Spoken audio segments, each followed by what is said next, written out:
இப்போ இந்த கிராமத்தை வனப்பகுதியே நீங்கள் ஆக்கிரமிச்சிட்டு இங்கே தங்கிருக்கீங்கன்றாங்க, அது உண்மையா? இல்லைப்ப சாமி கடவுளுக்கு எங்களை படைச்சிச்சுவாரு, அதுக்கு பொழுதுதான் அந்த சோழியெல்லாம் இல்லை. ஆமாம் இல்லை சாமி. புலிகள் சரணாலயம்ன்றாங்க. இந்த இடத்த விட்டு எங்களால் போக முடியாது. நாங்கள் முதலேருந்து இந்த ஊரில் தான் இருக்கோம். எனக்கு அப்பாவும் இல்லை. இதே வெளியூருக்கு போனால் எங்களால் எப்படி வீடு கட்டி பிழைக்க முடியும்? எப்படி எங்கள் வீட்டில் வேலை தேடுவாங்க? நாங்கள் எப்படி சாப்பிடுவோம்? நாங்கள் எப்படி படிக்க போவோம்? இத்தனை வருஷம் ஆகி ஆண்டு மறந்து நாங்கள் நரைச்சி பூத்து போனோம். அங்கே வந்து பிறந்தவங்க என் பிள்ளை குட்டி கல்யாணம் முடிச்சு அது பேரம் பேத்தி எடுத்து என் மக்கா பேரம் பேத்தி எடுத்து பூரா அம்பிட்டு இத்தனை வருஷம் ஆகி எங்களை இத்தனை வருஷம் தொந்தரவுனால எங்களை இப்போ வந்து எங்களை போங்க, நீங்கள் வீட்டுக்கு போங்கன்றாங்க. நாங்கள் வெளியேறவலாம் மாட்டோம். நாங்கள் இங்கே தான் செத்தாலும் இங்கே தான் சாவோம், முழுசு நாங்கள் வெளியேற மாட்டோம். அனைவருக்கும் வணக்கம். தேனி மாவட்டம் வருசநாடு மேகமலை இந்த பகுதியில் இருக்க வனத்துக்குள்ளே மக்கள் வந்து ஆக்கிரமித்து வீடு கட்டிட்டதாகவும் அங்கே இருக்க வன விலங்குகளுக்கு இவங்க இடையூறாக இருக்கிறதாகவும் ஒரு வழக்கு பதியப்பட்டிருக்குங்க. இந்த வழக்கு பார்த்திங்கன்னா தேனி மாவட்டத்து அந்த குறிப்பிட்ட மேகமலை வருசநாடு பகுதி மக்களை மட்டும் இல்லாமல் மொத்த தமிழ்நாடையே ஒரு கொந்தளிப்புலையும் ஒரு பரபரப்புலையும் ஆழ்த்திருக்குன்னே நம்ம சொல்லலாம். இப்போ சமீப காலங்களில் பார்த்திங்கன்னா அந்த பகுதி மக்கள் வந்து நிறைய போராட்டங்கள்லையும் மறியல்கள்லையும் ஈடுபட்டு வர்றாங்க.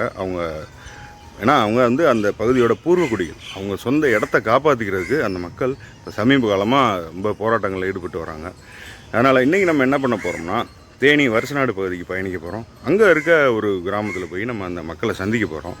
அவங்களோட வாழ்வாதாரம் என்ன, அங்கே உண்மையிலே என்ன நடக்குதுங்கிறத நேரில் போய் நம்ம இன்றைக்கி அந்த மக்களை சந்திக்கலாம் வாங்க.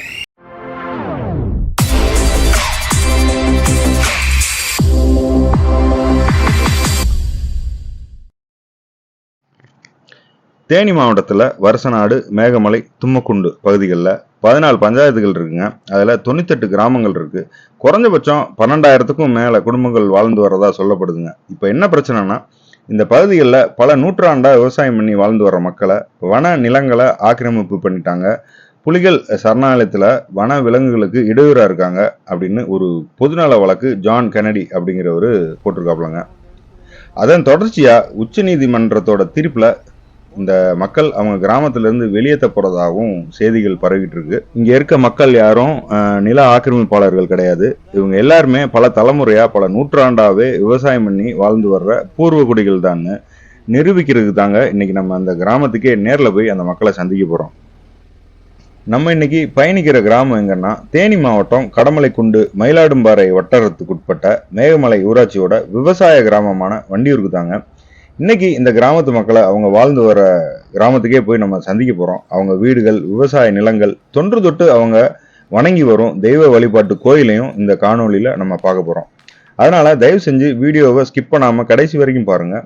ஏன்னா சரித்திர குறிப்புகள், உண்மை வரலாற்று தகவல்கள் என எல்லாத்தையும் ஒன்றா கோர்த்து இந்த பதிவில் நாங்கள் சொல்லியிருக்கோங்க. இந்த கிராமத்து பின்னணியில் மறைஞ்சிருக்கும் பல சுவாரஸ்யமான உண்மைகளையும் இந்த வீடியோவில் நீங்கள் தெரிஞ்சுக்கலாங்க. இந்த வீடியோ மூலயமா இந்த மக்களுக்கு கண்டிப்பாக ஒரு மாற்றம் நிகழும்ன்ற பெரும் நம்பிக்கையில் இதை நாங்கள் பதிவிடுறோம். கண்டிப்பாக யார் மனதையும் புண்படுத்துறதுக்காக இல்லைங்க. இந்த மக்கள் வந்துட்டு ஆக்கிரமிச்சிருக்கோன்னு சொல்லப்படுற இடம் விவசாய நிலம் பூராமே இதுதாங்க. இவங்க கணக்குப்படி பார்த்தீங்கன்னா இதை பூரா அவங்க ஆக்கிரமிச்சிருக்காங்களாம்மா. இதெல்லாம் வனத்தில் வர்றதாம்மா. இது அவங்க பல தலைமுறையாக விவசாயம் பண்ணி வச்சுருக்க இடங்க.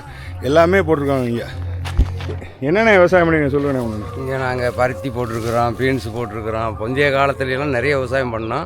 இப்போ வந்து கத்திரி, பீன்ஸு, அது இல்லாமல் இருக்கக்கூடிய மிளகாய், இது இல்லாமல் எலுமிச்சி, கொட்டை முந்திரி, இலவம்பஞ்சு, தென்னை, இது இல்லாமல் மாதுளை, கொய்யா, இந்த மாதிரி பல வகையில் இருக்குது மரங்கள். பலா இருக்குது, மா இருக்குது, எல்லா ஐட்டமும் இருக்குங்கய்யா. ரைட்டு.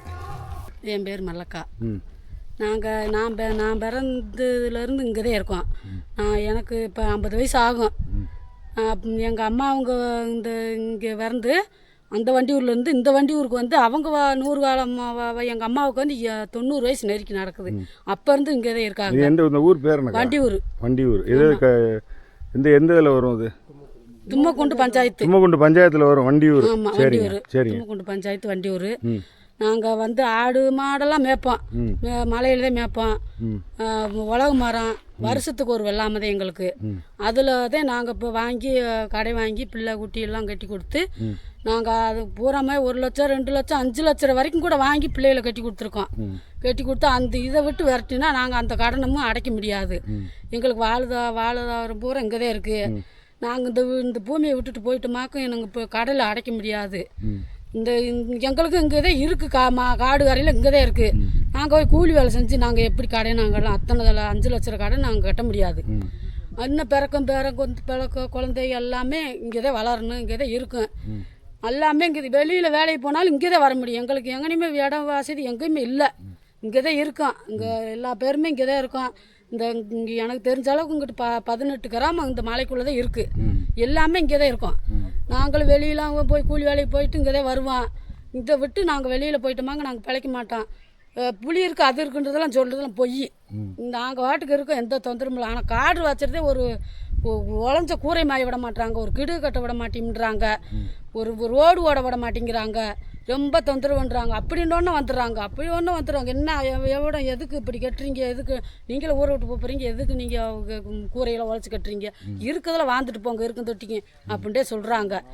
நாங்கள் சொல்கிறோம், நாங்கள் இது உழைஞ்ச ஊரில் எத்தனை நாளைக்கு இருக்க முடியும், ஒரு கிடுகு வச்சு கட்ட விடணும், ஒரு தகரம் அடைக்க விட மாட்டுறாங்க. அப்படின்றோன்னே வந்து 1 லட்சம் கொடு 2 லட்சம் கொடு அப்படின்ட்டு தான் கேட்குறாங்களோ ஒழுசு எங்களை ஊரை விட்டு விரட்டுறதுக்கு வழி பண்ணுறாங்க. அதாவது சீலமுத்தியா கோயிலில் வந்து 2000 ஆண்டுக்கு முன்னாடியே குடியிருந்திருக்காருன்னு சொல்லி ராமகிருஷ்ணன் தொழில்நுட்ப ஆராய்ச்சியாளர் ராமகிருஷ்ணன் இங்கே நேராக வந்தார். உங்களை மாதிரி வந்து ஆய்வுன்னு பார்க்கும்போது அந்த குடம் அந்த இதெல்லாம் கொடுத்து ரெக்கார்டே கொடுத்துருக்காரு. சீலமுத்தியா கோயில் அருகில் இத்தனை ஆண்டுக்கு முன்னாடியே இங்கே ஆள் இருந்திருக்காங்க, 200 கிராம் இருந்துன்னு ரெக்கார்டு இருக்குது. அந்த ரெக்கார்டை ஏற்கனவே எல்லாத்துக்கும் கொடுத்து அனுப்பியிருக்கோம், சட்டமன்றத்துக்கு அனுப்பியிருக்கோம், எல்லோரும் பார்த்துட்டே இருக்காங்க. ஆனால் அதை கண்டுக்கிறாமல் பேசுகிறாங்க அவங்க. ஆனால் இந்த ஏரியாவில் வந்து எங்கள் ஊரில் 1930 கல்வெட்டு இருக்குது. அந்த கல்வெட்டு எப்படி வந்துச்சு உங்களுக்கு, இது எப்படி இவ்வளோ நாள் இங்கே இருந்திருப்பீங்கன்னு கேட்டாங்க. இந்த 1970 அவர் ராமகிருஷ்ணன் வந்து ஆய்வு பண்ணும்போது இருந்தது இங்கே இல்லாமல் எவ்வளோ தூரம் இருக்குது. இந்த ஆற்றுக்கு அந்த பக்கம் இருக்குது கோயில், அது ஆற்றுக்கு இந்த பக்கம் இருக்குது இந்த கோயில். இவ்வளோ வித்தியாசத்தில் அந்த கல்வெட்டு இல்லாமல் என்ன செய்யும், அதை ஆய்வு பண்ணோம். நாங்கள் வனக்குழுந்து வந்து ஆய்வு பண்ணாங்க. இது எத்தனை ஆண்டுகளுக்கு இருக்குன்னு சொல்லி வந்து ஆய்வு பண்ணும்போது உங்களை மாதிரி ஆள் வந்து பண்ணும்போது இது இருந்திருக்கலாம் ரைட்டு தான் சொல்லிட்டு போயிட்டாங்க. வாழ வைக்கிறதுக்கு வழி இல்லை. எப்போ போவீங்கன்றதே நீங்களே போகிறீங்க, உங்களுக்கு எதுக்கு காடு வர எங்கள் எதுக்கு அப்படின்னு கேட்குறாங்க. பட்டா நாளத்தில் எத்தனை நாளைக்கு இருப்பீங்க, புலி சிங்கம் பூரா வந்துடும், நீங்கள் மட்டும் எப்படி வாழ்வீங்கன்னு கேட்குற. இத்தனை வேலைக்கும் சம்பாரித்து திண்டிங்க, எதுக்கு பட்டா காட்டில் நாங்கள் உங்களுக்கு கொடுக்கணும் அப்படின்னு கேட்குறாங்க. நாங்கள் என்ன நடந்தாலும் நாங்கள் இங்கே தான் இருப்போம், என்ன அவங்க எப்படி செஞ்சாலும் நாங்கள் இங்கே தான் இருப்போம், போக மாட்டோம் நாங்கள் இந்த ஊரை விட்டு. சரிக்கா. ஆமாம் சரிக்கா. இப்போ இங்கே என்னென்ன விவசாயம் பண்ணுறீங்க, எத்தனை தலைமுறையாக இங்கே வாழ்கிறீங்க, உங்கள் வீடு அதை பற்றி சொல்லுங்கள், என்னென்ன விவசாயம் பண்ணுறீங்க அது எல்லாத்தையும். கொட்டமந்திரி, உலக மரம், இந்த பீனிஸுக்கு போடுவோம், மலையில் இருக்கவங்க பீனிஸ் போடுவாங்க, தரப்பட்டு ஓடுவாங்க. இதை வச்சுதான் நாங்கள் வருமானமே போட்டுக்கிட்டு இருக்கோம். இந்த உலக மரத்தை வேறு எதை விட விவசாயம் பார்த்துக்குங்க. நாங்கள் எந்த மாதிரி நெல் தோட்டம் இருக்கா எதுவுமே இல்லை, வாங்கித்தான் நாங்களும் கஞ்சி குடிக்கணும். அப்படி இருக்கும்போது இந்த பூமியை விட்டு நாங்கள் போயிட்டோமாக்க எப்படி பிழைக்க முடியும், அங்கே போய் கூலி வேலை செஞ்சு எப்படி பிழைக்கிறோம், பிள்ளை குட்டியில் சுதந்திரமாக எப்படி அங்கிட்டு போய் வாழ விட முடியும். அப்படி இருக்கும் இந்த இதில் தான். பிள்ளைங்கள்லாம் படிக்கிறாங்களா இங்கேருந்து? இங்கே கூழ் இருந்தால் கண்ணப்பூடிச்சிலேருந்து நம்ம வண்டி ஊர்தேன் இங்கே தான் வராங்க, இங்கே தான் படிக்குதுங்க. கூழ் நாங்களே தான் இருந்தே கட்டுனோம், நாங்கள் கட்டி கொடுக்காத மாதிரி நாங்கள் கட்டின கூழ் தான் அது. கூழ். ஆமாம். சரி. அதெல்லாம் கொடுத்துட்டு கரண்டு கொடுத்துட்டு இத்தனையும் கொடுத்துட்டு எங்களை போய் போன்ட்டு சொன்னால் எதுக்கு அப்படி சொல்கிறாங்க. ரோட்டுக்கு ஓட்டு வந்தோடனே பட்டா தாரம்ன்றாங்க, ரோடு ஓட்டு விடுறாங்க, ஓட்டை வாங்கிட்டு அவங்க ஆட்டு போயிடுறாங்க. எப்படி நாங்கள் ஏமாலியாவே இன்ன வரைக்கும் இருந்திருக்கோம். அந்த காலத்தில் பகுதியை பட்டா வாங்கியிருக்காங்க, பகுதி பட்டாமல் அவங்க விட்டாங்க. இப்போ நாங்கள் தான் சிரமப்படுறோம் இந்த வயசில், எங்கே போகிறது எங்கே வாழ்கிறது என்னான்னு தெரியாமல் முழிச்சுக்கு இருக்கோம். இந்த பூமியை விட்டு போயிட்டா எப்படி வேலை செஞ்சு இந்த 5 லட்சம் 6 லட்சம் கடனை 10 லட்சம் கடனை வாங்கி எப்படி கட்ட முடியும். நாங்கள் அப்படி வாழ்ந்துக்கிட்டு இருக்கோம். இப்போ அதே பிரச்சனை ஓடிக்கு நாங்களும் போராட்டத்துக்கெல்லாம் போயிருக்கோம், இன்னும் முடிவு தெரியல, இன்னும் என்ன முடிதான். ஆனால் என்ன போட்டோ வந்தாலும் நாங்கள் அங்கே போய் கூட கலெக்டர் ஹவுஸில் கூட கஞ்சியாச்சி குடிப்போம், அங்கே தான் போய் கஞ்சியாச்சி குடிப்போம். நாங்கள் இந்த ஊரை விட்டு இந்த உலகத்தை விட்டு நாங்கள் போகவே மாட்டோம். எங்களுக்கு தான் உலகம், இதே உலகம். விவசாயம் தான் உலகம், எங்களுக்கு விவசாயம் தான் உலகம். சிலம்பத்தவர் எங்கள் அம்மா அப்பா இருக்கும்போதுல இருந்து தான் கும்பிட்டுருக்காங்க. நாங்களும் பெரிய ஆளாக வந்தவங்கலேருந்து கும்பிட்டுட்டே இருக்காங்க, இன்னும் கும்பிட்டுட்டே இருக்காங்க. சீலமுத்தியா. சீலமுத்தியா அது எங்கே? சீலமுத்தியா தாத்தா அங்கே இருக்குல்ல, திராட்சை இருக்குல்ல. சரி சரி இருக்கு. அத்தனை வகை மரம் முளைச்சிருக்கு. இதெல்லாம் வந்து மரக்கும் உள்ளேயே இருக்கு மணி. இது நீங்க அப்படி பாத்தீங்கன்னா இதெல்லாம் மணி தான். இதுக்குள்ளேயும் மணி இருக்கு. அந்த முடிச்சா இருக்கிறது பூரா மணி தான். இதெல்லாம் மணி தான். அது பூரா மணி. இது கிபி 16ஆம் நூற்றாண்டிலிருந்து இருக்குன்னு ஒரு வரலாறு சொல்றாங்க. அதே மாதிரி கிபி 8ஆம் நூற்றாண்டுல இருந்தே சீலமுத்தியா கோயில் வரலாறு இருக்குன்னு சொல்றாங்க. இது வந்து இதெல்லாம் பார்த்தீங்கன்னா இது மணி தான். இது மணி தான். இந்த உள்ளே வந்து பார்த்தீங்கன்னா இதுக்குள்ளே பெரும் மணியெல்லாம் வந்து மூழ்கி இருக்கும். இந்த மணியெல்லாம் இப்போ முங்காக இருக்குன்னா அது மணியாக தான் இருக்கும்.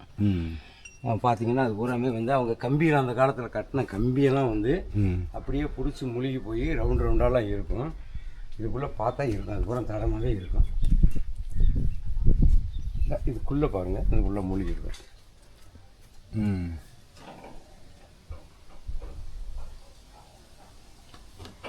மரம் மொத்தம் உள்ளேயே மணி இருக்கும். இந்த பார்த்தீங்கன்னா இது கம்பியாக கட்டி போட்ட மணியை இந்த மூடி இருக்குது. கம்பியை மூழ்கிடுச்சு. பத்தாக்குறைக்கு இது அடையாளத்துக்கு இந்த மணி இருக்குது. இது ஒரு இது வந்து ஒரு மாவிலிங்க மரங்கிற ஒரு கெட்டியான ஜாதி மரம். அவ்வளவு சீக்கிரமாக இந்த மரம் எந்த மரத்தையும் உடனே வந்து எடுத்து முழுங்கிறாது. அது கொஞ்சம் கொஞ்சமாக பல காலங்களை கடத்தும். இப்போ இவ்வளவு வளர்ந்து இது மூடணும்னு சொன்னால் குறைஞ்சது 60-70 வருஷம் ஆகாமல் அதை அப்படி மூட முடியாது. அந்த மாதிரி ஒரு பெரிய வரலாறு இவங்க சொல்கிற காலத்துக்கு அப்பாற்பட்ட காலத்திலிருந்தே இது வழிபாட்டு தலமாக இருக்குது. இது அதுதான் இது எங்களுக்கு ஒரு பெரிய ஆவணமாகும். கண்டமனூர் செமின் காலத்திலேயே அந்த கண்டம கொண்டம நாயக்கர் காலத்திலேயே வந்து இந்த கோயிலை வழிபட்டிருக்காரு. அது இந்த நாயக்கர் காலத்துக்கு முன்னாடி இருந்தே இது இருக்கு. பாண்டிய மன்னர் காலத்திலிருந்தே இந்த கோயில் வழிபாடு இருக்கு. அந்த வகையில் பொட்டியம்மன் கோயில்னு ஒன்று தங்கமால்புரத்தில் இருக்கு. அதே மாதிரி மயிலாடுதுறை பகுதிகளில் இருக்கு. இதெல்லாம் கிபி 17ஆம் நூற்றாண்டு 16ஆம் நூற்றாண்டுகளில் அந்த கோயில்கள் இருந்ததுக்கான கல்வெட்டு, தடயங்கள், சாட்சியங்கள், தொல்லியல் துறையுடைய ரெக்கார்டுகள் எல்லாமே இருக்கு. இதை ஆய்வு செஞ்சாலும் அதனுடைய ஆயுட்காலம் இங்கேயும் இருக்கு. இது அந்த சென்டரில் இருக்கிறது சீலமுத்தையா சாமி. இவர் இங்கே மாடு மேய்க்க வந்தவதாக சொல்லப்படுது வரலாறு.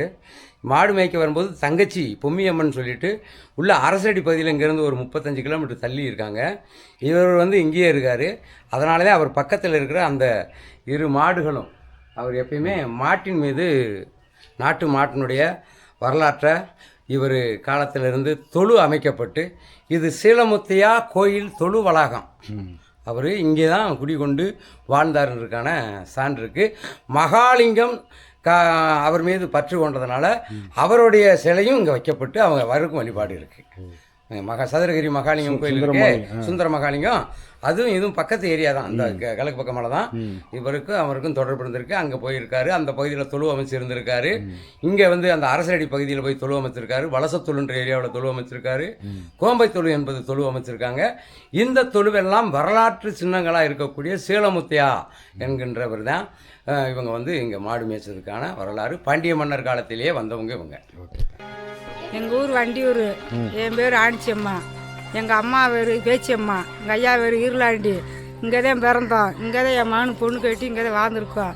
அப்போ இந்த 1ஆவதுலேருந்து 5ஆவது வரைக்கும் பள்ளிக்கூடம் நடக்குது. அந்த பள்ளிக்கூடத்தை வந்து நாங்கள் இடிப்போம், நீங்கள் ஊரை விட்டு போங்கன்றாங்க. அப்போ நாங்கள் போக முடியாதுன்னு இருக்கோம். நாங்கள் சின்ன பிள்ளையிலே சாம குருதுவலி போட்டு விவசாயம் பண்ணி அதை நாங்கள் கஞ்சி குடிச்சிருக்கோம். இப்போ மர மட்டை வெட்டி நாங்கள் உண்டாக்கி அதில் மரமட்டை வச்சு அதில் வருவாய் எடுத்து நாங்கள் சாப்பிட்டுக்கு இருக்கோம். காட்டுகளில் விலங்குகளுக்கு நீங்கள் தொந்தரவு கொடுக்குறீங்களா? வன விலங்குகளை நாங்கள் எந்த தொந்தரவு கொடுக்கணும் நாங்கள் என்றைக்குமே பார்க்கல. நாங்கள் என்றைக்குமே பார்க்கல வளம் தொந்தரவு எங்கனையுமே. நாங்களும் பாலையில்தான் போய் 3 மாதம் 4 மாதம் எங்கள் காடு குளத்தெல்லாம் இருக்குது. நாங்கள் அந்த காட்டில் தான் இருப்போம். இருப்பு இருந்து விளைஞ்சிட்டு வருவோம். நாங்கள் இன்னும் எதுவுமே பார்க்கல என்றைக்குமே. என்னென்ன விவசாயம் பண்ணுறீங்க? விவசாயம் நாங்கள் சாம குருதவள்ளி கேப்பை சோளம் இதுக போட்டோம்.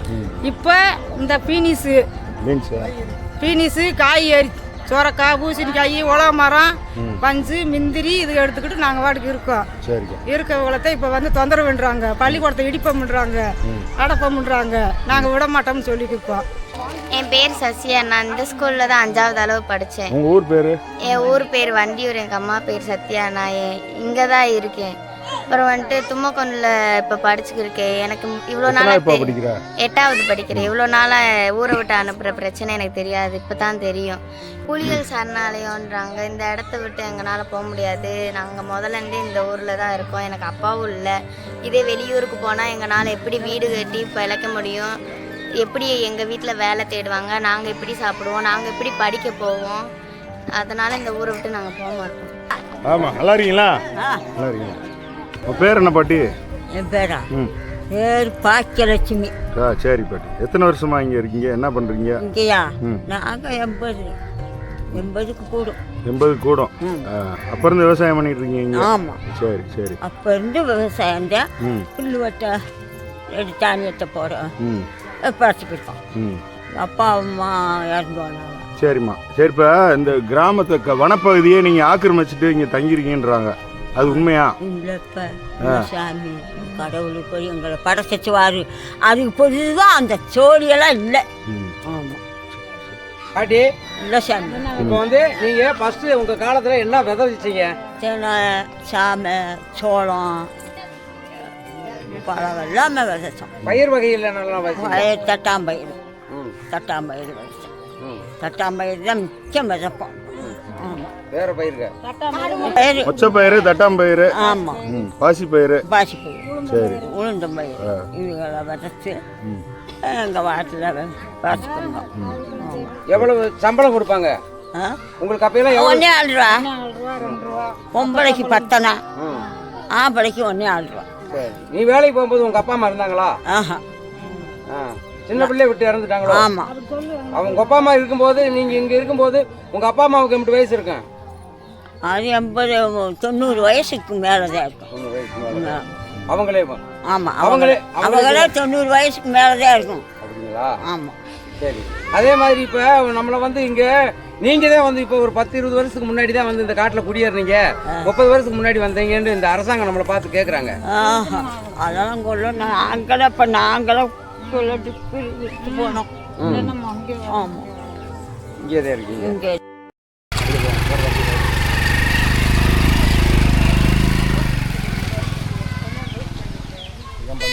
சின்னம்மா நாங்கள் இருக்கோம். நாங்கள் 3 தலைமுறை கண்டுட்டோம். நாங்கள் இங்கேயே நாங்கள் பிறந்து நாங்கள் இங்கே நாங்களே பிள்ளை குட்டியை கட்டு பிள்ளை குட்டி பேரம் பேத்தி எடுத்து இத்தனை வருஷம் ஆகி ஆண்டு மறந்து நாங்கள் நரைச்சி பூத்து போனோம். இங்கே வந்து பிறந்தவங்க என் பிள்ளை குட்டி கல்யாணம் முடிச்சு அது பேரம் பேத்தி எடுத்து என் மக்கள் பேரம் பேத்தி எடுத்து பூரா அம்பிட்டு இத்தனை வருஷமாகி எங்களை இத்தனை வருஷம் தொந்தரவு பண்ணாலும் எங்களை இப்போ வந்து எங்களை போங்க, நீங்கள் வீட்டுக்கு போங்கன்றாங்க.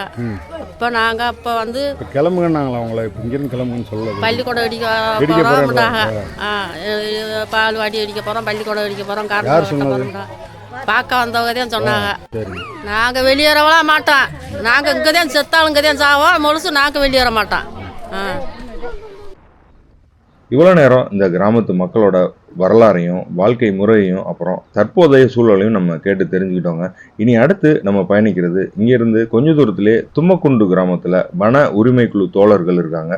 அவங்கள போய் நம்ம நேரில் சந்தித்து சில முக்கியமான வரலாற்று குறிப்புகளையும் சட்டங்களையும் நம்ம கேட்டு தெரிஞ்சுக்க போகிறோங்க. உங்கள் பேர் சொல்லுங்கண்ணே. அப்படியா? உங்கள் பேர்? வணக்கம், என் பேர் புயல்மண்ணே. என் ஊர் வந்து தண்டியகுளம், தும்மக்குண்டு பஞ்சாயத்து மேகமலை வருவாய் கிராமத்துக்கு உட்பட்ட பகுதியில் வாழ்கிற ஒரு சராசரி விவசாயியில் நானும் ஒருத்தன். எங்கள் பகுதியில் எங்களை விவசாயிகளாக பார்க்காம நில திருடர்களாக சொல்கிறாங்க. ஆக்கிரமிப்புன்ற அர்த்தம் அதான் சொல்கிறாங்க, எங்களுக்கு தெரியல. நாங்கள் ஒன்றும் நிலத்தை திருடலை. நிலத்தை திருடினவங்க அப்படின்னு சொன்னால் எங்கள் தாத்தா அவங்க அப்பா காலத்துலேருந்து இருந்திருக்கோம். நாங்கள் பல தலைமுறையாக அவங்களையே இவங்க அரெஸ்ட் பண்ணியிருக்கலாம், களவாணி பையன் சொல்லியிருக்கலாம், அவங்கள ஆக்கிரமிப்பாளர்னு வெளியேற்றிருக்கலாம். அப்போலாம் இந்த அரசாங்கத்துக்கு நாங்கள் எங்களுடைய விவசாயமும் தேவைப்பட்டுச்சு. உணவு பற்றாக்குறை இருந்த காலகட்டத்தில் இந்த அரசாங்கத்துக்கு எங்கள் ஆளுங்க உற்பத்தி பண்ணி கொடுத்த பயிர்கள் எல்லாம் பயனுள்ளதாக இருந்துச்சு. இன்றைக்கி வரைக்கும் எங்களை ஆக்கிரமிப்பாளர்னு சொல்கிறீங்களே, பட்டா விவசாயிகளுக்கு நீங்கள் உரம் மானியம் தரீங்க, லோன் பயிர்க்கடன் தர்றீங்க, நீங்கள் அவர் நிலத்துக்கு பதிவு கடன் தர்றீங்க, பல லட்சம் வரைக்கும் அவர் கடன் பெறுவார். நாங்கள் சராசரியாக வாழ்கிற நீங்கள் சொல்கிற பெரம்போக்கு நிலத்தில் இருந்து விவசாயம் பரம்பரையாக வேலை செஞ்சுக்கிட்டு இருக்கிற இந்த விவசாயியை பட்டரை பீன்ஸு, முருங்கை பீன்ஸு, தட்டாங்காய், மொச்சக்காய், சாமை, கேப்பை, குதிரைவாலி, சோளம் இப்படி பயிர்களுக்கு எந்த விதமான இடுபொருள் எந்த அரசாங்க உதவியும் இல்லாமல் எங்களுடைய சொந்த வேர்வையை, அதாவது ரத்தத்தை வேர்வையாக்கி உருவாக்கி கொடுத்த அத்தனை பொருளுக்கும் அரசுக்கு அதிகப்படியான லாபம் தரக்கூடிய பொருளுக்கு எங்ககிட்ட எந்த மானியமும் எதிர்பார்க்காம அரசு தான் எங்களை வச்சு வாழுது. எங்களுக்கு அரசால் எந்த விதமான நன்மைகளும் இல்லை. எங்களுக்கு கொடுத்துருக்கிறதெல்லாம் Aadhaar card, ration card, voter ID, ஒரு ரேஷன் கடையில் அரிசி வாங்கிக்கிற உரிமையை கொடுத்துருக்கு. கரண்ட்டு கொடுத்துருக்காங்க, காசு வாங்கிக்கிறாங்க. சிலிண்டர் கொடுத்துருக்காங்க, காசு வாங்கிக்கிறாங்க. கேபிள் டிவி கொடுத்துருக்காங்க, காசு வாங்கிக்கிறாங்க. எங்களுக்குன்னு இந்த எங்ரோச்சுன்னு சொல்லக்கூடிய எங்களுக்கு என்ன கொடுத்துச்சு இந்த அரசாங்கம்? எந்த விதமான சலுகையும் இல்லை. எங்ககிட்ட பெற்றதெல்லாம் வாக்கு வங்கியாக மட்டும்தான் எங்களை பார்த்துருக்கீங்களே தவிர மனிதர்களாக பார்க்கல. மனித உரிமை மீறல் இங்கே இருக்குது. எங்களை வந்து வெளியேற்றுவது என்பது மிகப்பெரிய ஆபத்தான சூழலை கொண்டு வந்து விடும். இங்கே அத்தனை பேரும் எங்களுடைய மரணம் தவிர வேறு எந்த சூழ்நிலையும் வேறு மாற்று வாழ்வு என்பது எங்களுக்கு கிடையாது. வெளி உலகத்துக்கு போவது என்பது எங்ககிட்ட இல்லை. அந்த ஒரு திட்டமே இல்லை. எங்களுடைய வாழ்க்கை, எங்களுடைய நிரந்தரமான பொழப்பு என்பது இந்த பகுதியில் நாங்கள் என்ன செஞ்சுக்கிட்டு இருந்தோமோ அந்த வேலையை செஞ்சு வாழணும். இதுதான் எங்களுடைய வாழ்க்கையாக இருக்குது. இதை நான் சொல்லிக்கிறேன். இப்போ எங்கள் பகுதியில் வந்து கிட்டத்தட்ட 14 பஞ்சாயத்துகளை அவங்க சொல்கிறாங்க. ரெக்கார்டிக்கலாக அவங்க சொல்கிறது வந்து என்ன சொல்கிறாங்கன்னா, ஒரு 7 பஞ்சாயத்து 9 பஞ்சாயத்து அப்படி சொல்கிறாங்க. இல்லை 14 பஞ்சாயத்து இருக்குது, 98 கிராமங்கள் இருக்குது இவங்க சொல்கிறது. அது வந்து அதையும் தாண்டிய எண்ணிக்கையில் இருக்குது. இவங்க புள்ளிவரமாக எந்த கணக்கும் கொடுக்கல. கிட்டத்தட்ட ஒரு 12,000 குடும்பங்களை வெறும் 4,600 பேராக இந்த அரசு சிஎஸ்டி கமிட்டியே சுப்ரீம் கோர்ட்டுக்கு ஒரு ரெக்கார்டு கொடுத்துருக்காங்க. ஆனால் அதுவும் கடந்து 400 பேர் 300 பேர் தான் உள்ளே இருக்காங்க. பாக்கியெல்லாம் வந்து நகர்பதியிலேருந்து உள்ளே போய் ஆக்கிரமிப்பு பண்ணுறாங்கன்னு சொல்கிறாங்க. அதெல்லாம் முற்றிலுமே வந்து உண்மையான நிலவரம் இல்லை. உண்மையான நிலவரத்தை அவங்க ஆய்வு செய்யட்டும், நேரடியாக வந்து பார்க்கட்டும். நேரடியாக 12,000 பேர் பாதிக்கப்படுறாங்க. மறைமுகமாக 20,000 பேருக்கு மேலே பாதிக்கப்படுவாங்க. மொத்தம் ஒரு 50,000 பேருக்கு மேலே இந்த பகுதியில் நாங்கள் வேலை கொடுத்துக்கிட்டு இருக்கிறோம்.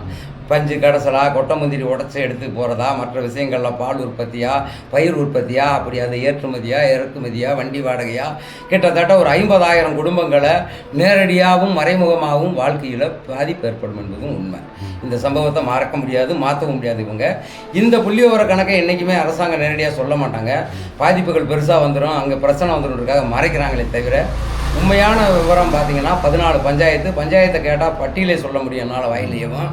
ஒன்று எழுதி வச்சு சொல்ல வேண்டாம், அரசியல் பண்ணலை. நாங்கள் சராசரி விவசாயிகளை இங்கேருந்து வெளியேற்றக்கூடாதுன்றதில் ஒரு உணர்வுபூர்வமான ஒரு எண்ணத்தோடு இந்த மண்ணை மேலே வச்சுருக்கிற பாசத்தையும் நேசத்தையும், பிறகு வனத்தை அழிக்கிறாங்கன்னு நினைக்கிறாங்க அவங்க.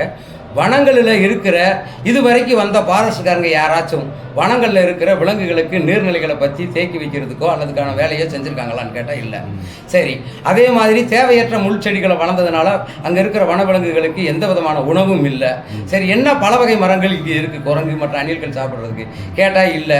இவங்க உருவாக்கி இருக்க மரம் பூரா சாலி, கருவேலை, ஆக மொத்தம் வெவ்வேளா போன்ற இடிவிதாங்கி மரம்னு சொல்லக்கூடிய ஒன்றுக்குமே எந்த விதத்துக்குமே லாயக்கற்ற மரங்களை தான் வனத்தில் இவங்க பயிரிட்டுருக்காங்க. இயற்கையிலே முளைக்கிற பயிர் செடிகள்லாம் வன விலங்குகளுக்கு உதவியாக இருக்கும். மனிதர்கள் வந்து வாழ்கிறோம்னா தேவையற்ற முற்போதர்களை அழிச்சிருவாங்க.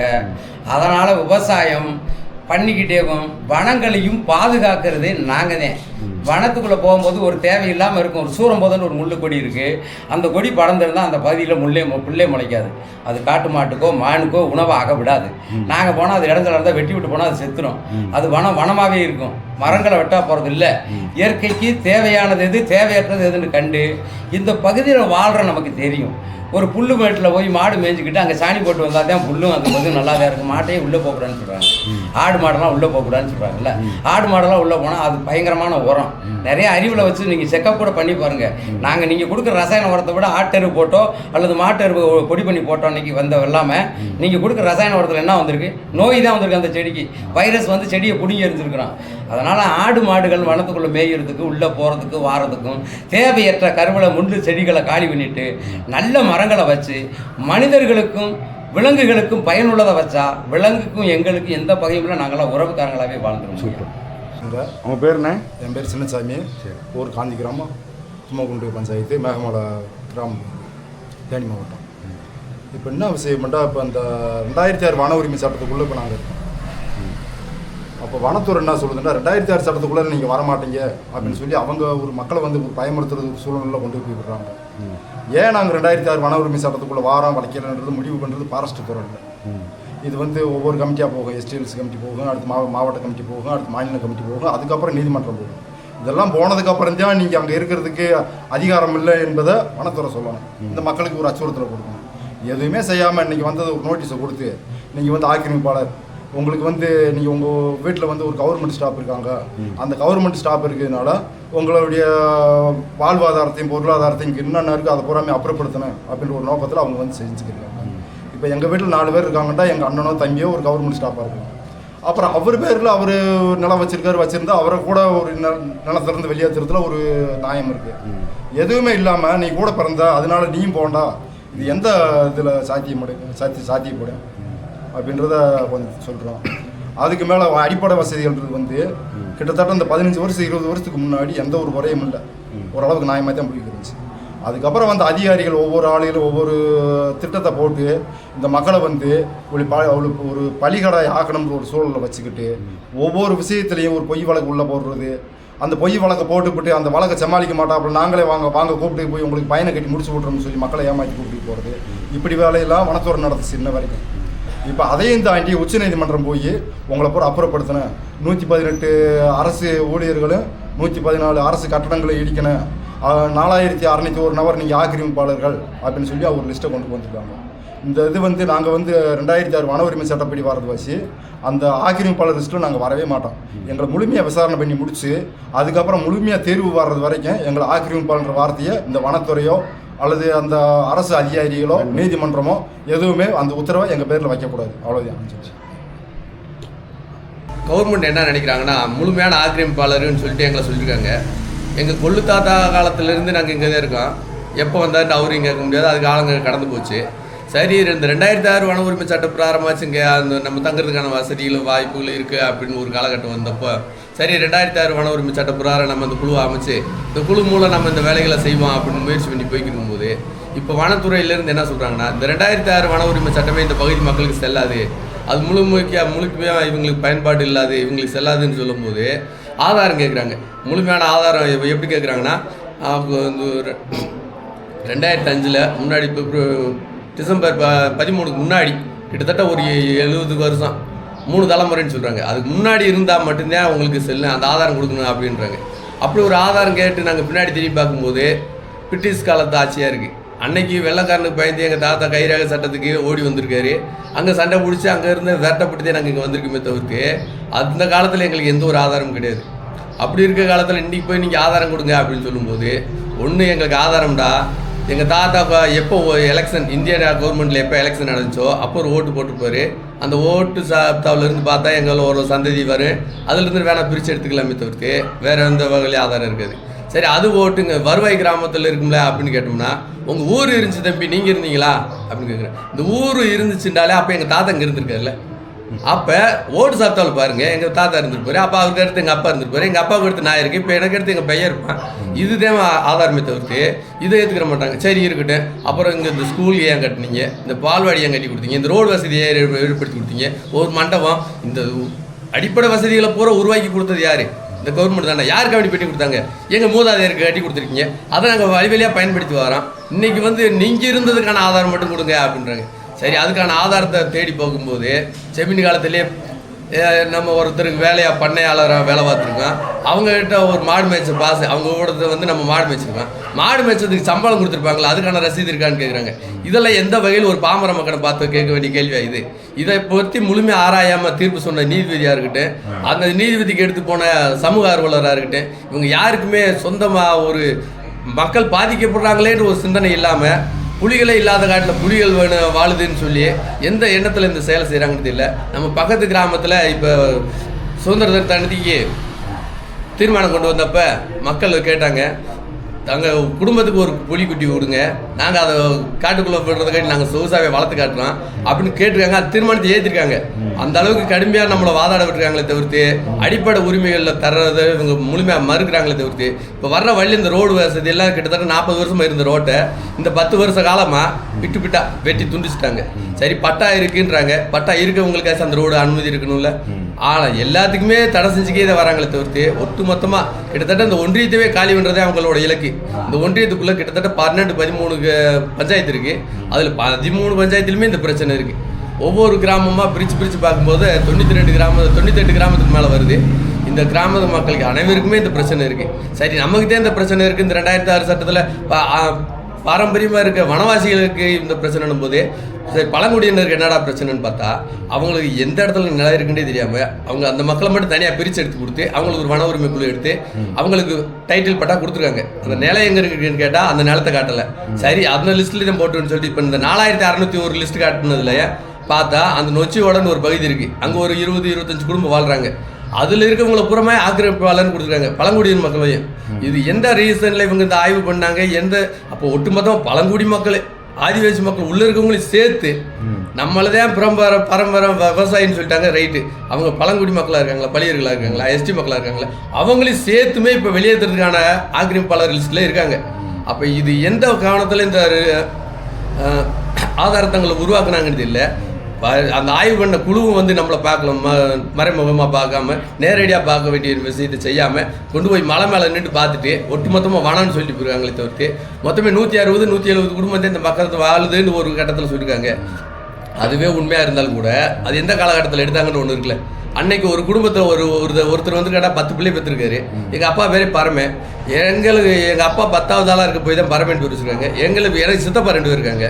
அப்போ எங்கள் குடும்பத்திலே 12 பேர் சராசரி இப்போ இருக்க கவர்மெண்ட் 2 பிள்ளை பெற்றுக்கிற சொன்னாலும் 12 24 குடும்பமாகி போச்சு. இவங்க அன்றைக்கி ஒத்த குடும்பத்தை சொல்கிறாங்க. ஒரு லிஸ்ட்டு இன்னைக்கு 24 மாறி இருக்கும்போது இவங்க சொல்கிற கணக்கு எந்த கணக்கில் சரியாக வரும்? இன்றைக்கி 4601 பேருன்னு சொல்லியிருக்காங்களே அதுவே பொய்யான கணக்காக தான் இருக்குது. இன்றைக்கி 4001ன்றது எப்படின்னா, இப்போ எங்கள் அப்பா ஒரு நிலம் வச்சுருந்தாரு, ரைட்டு. எங்கள் தாத்தா வச்சுருந்த நிலத்தை விட்டுருங்க. இப்போ எங்கள் அப்பாவுக்கு பிரித்து கொடுத்து எங்கள் அப்பா பெரியப்பாவுக்கும் எங்கள் சித்தப்பாவுக்கும் பிரித்து கொடுத்தது போக எங்கள் அப்பா வச்சுருப்பார்ல அந்த நிலத்தை இப்போ என் தம்பிக்கு எனக்கும் பிரிச்சிருப்போம்ல. அப்போ எங்கள் வீட்டில் இருக்கிற நிலைமை இப்போ 3ஆக பிரிச்சிருக்குல்ல. அப்போ இந்த 3ஆக பிரிக்கும் போது எம்புட்டு மக்கள் இருப்பான்? கிட்டத்தட்ட 12,000-13,000 மக்கள் வாழ்கிறோம். இதை இவங்க சொல்கிற நிலத்துக்குள்ளே. இவங்க நிலைமை என்னென்னா எல்லாமே ஆக்கிரமிப்பாளர் ஒரு வரியில் சொல்லி டோட்டலாக பிரித்து விடும்போது இந்த மக்களோட வாழ்வாதாரம் முற்றிலும் பாதிக்கப்படுது. இவங்க யாருமே இயற்கை உபாதையான ஆள்கள் கிடையாது. ஆனால் முழுமையாக நாங்கள் ஒன்றும் ஆக்கிரமிப்பு பண்ணல. இந்த வருவாய்த்துறையும் இந்த ஃபாரஸ்ட்டும் சேர்ந்து என்ன பண்ணியிருக்காங்கன்னா நம்ம கிட்டத்தட்ட வந்து பஞ்சாயத்துக்குள்ளே இந்த ஒன்றியத்துக்குள்ளே இருக்கிற ஆறுகளை பூரா வனத்துறைன்னு அறிவிச்சிருக்காங்க. இப்போ அடுத்த கட்டமாக என்ன சொல்லியிருக்காங்கடா, இந்த நீர்நிலையிலிருந்து நீங்கள் தண்ணி எடுக்கிறது பைப் லைனை கட் பண்ணுவான், மின்சாரத்தை கட் பண்ணுவான், பாதை ரோடை கட் பண்ணுவோன்னு சொல்லி அரசு கட்டடங்களை கட் பண்ணுவோன்னு சொன்னதில் ஒவ்வொன்றா செஞ்சுருக்காங்க. ஆல்ரெடி ரோடு கட் பண்ணிட்டாங்க, இவங்க அப்புறம் கட் பண்ண போகிறோம்னு சொல்லியிருக்காங்க. இது குறுகிய காலத்தில் நடக்க போகுதுன்றதுனால தான் நாங்கள் இவ்வளோ போராட்டம் பண்ணிக்கிருக்கோம், இவ்வளோ ஆர்ப்பாட்டம் பண்ணிக்கிருக்கோம். தொடர்ச்சியாக இந்த போராட்டத்தை கையெடுத்து இந்த வேலையை செஞ்சுக்கிருக்கோம். அதுக்கிடையிலையும் நம்ம அந்த வன உரிமை குழுவும் நடத்திக்கிருக்கோம். மக்களுக்கு ஒரு நல்ல தீர்வு செய்யணும்னு முதலமைச்சர்கிட்ட கேட்டிருக்கோம். அவர் செய்வார்னு எதிர்பார்க்குறோம். நல்லது, நன்றி. இயற்கையை பாதுகாப்பதும் இயற்கையை வளர்ப்பதும் மனிதனின் கடமை. மனிதனை வாழ வைப்பதற்காக தான் சட்டங்கள் இருக்க வேண்டுமே தவிர மனிதனின் வாழ்வாதாரத்தை அளிப்பதற்காக இருக்கக்கூடாது. நீதியரசர்களுக்கு ஒரு அன்பான வேண்டுகோள். மாஞ்சோலை சந்தித்த நிலை மேகமலைக்கு ஒருபோதும் வந்துவிடக்கூடாது. பல தலைமுறைகளாக இயற்கையோடு இணைந்து வாழும் மக்களின் வாழ்வையும் அவர்களின் வாழ்வாதாரத்தையும் கருத்தில் கொண்டு மனித நேயத்தோடும் இயற்கை பாதுகாப்பை முன்னிறுத்தும் நல்லதொரு தீர்வு வழங்குமாறு தாழ்மையுடன் கேட்டுக்கொள்கிறோம். இயற்கை பாதுகாக்கப்படும், மக்களின் வாழ்வும் பாதுகாக்கப்படும். நன்றி, வணக்கம்.